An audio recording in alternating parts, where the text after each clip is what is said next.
Today we will talk about U.S. hitting back against Chinese military after decades of threatening actions.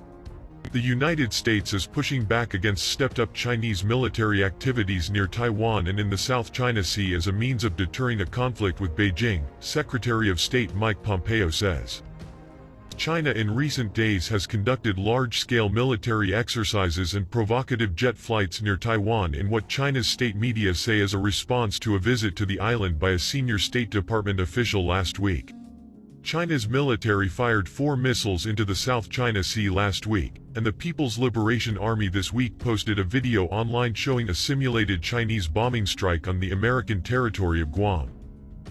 Asked about the growing tensions in an interview with the Washington Times, Mr. Pompeo blamed past policies that he said ignored threatening Chinese activities. He hinted that Washington was also ready to expand the offensive against Chinese internet companies operating in the U.S. and will seek to completely shut down a network of Chinese cultural centers in the U.S. called Confucius Institutes as soon as the end of this year. What we have done for decades is we have permitted the Chinese Communist Party to engage in threatening or disruptive behavior, whether that is predatory economic practices and the like, and they have continued to expand their capacity and their footprint, he said. The biggest risk with regard to the Chinese Communist Party is appeasement. President Trump, he added, has said, enough. We're not going to let that happen anymore. Secretary of State said in the interview that leaders in Beijing need to recognize the Trump administration's seriousness and Mr. Trump's commitment in pushing back against Chinese expansionism. We watch these military activities, and we prepare, Mr. Pompeo said. President Trump's been clear. We don't want conflict with China. They say they don't want conflict with us as well. We hope they'll reduce what they're doing to create this tension.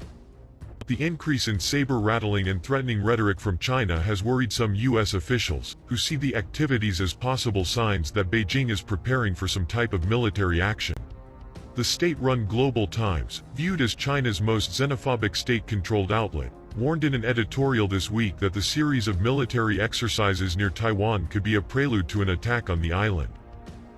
The United States is obligated to defend Taiwan from mainland attack under terms of the 1979 Taiwan Relations Act, which also calls for selling defensive weapons to Taiwan.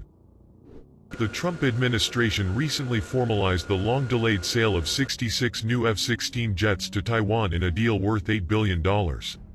Additional weapons sales to Taiwan reportedly will include an advanced attack missile called the Standoff Land Attack Missile Expanded Response, or SLAM-R, an air-launched cruise missile capable of hitting targets in China.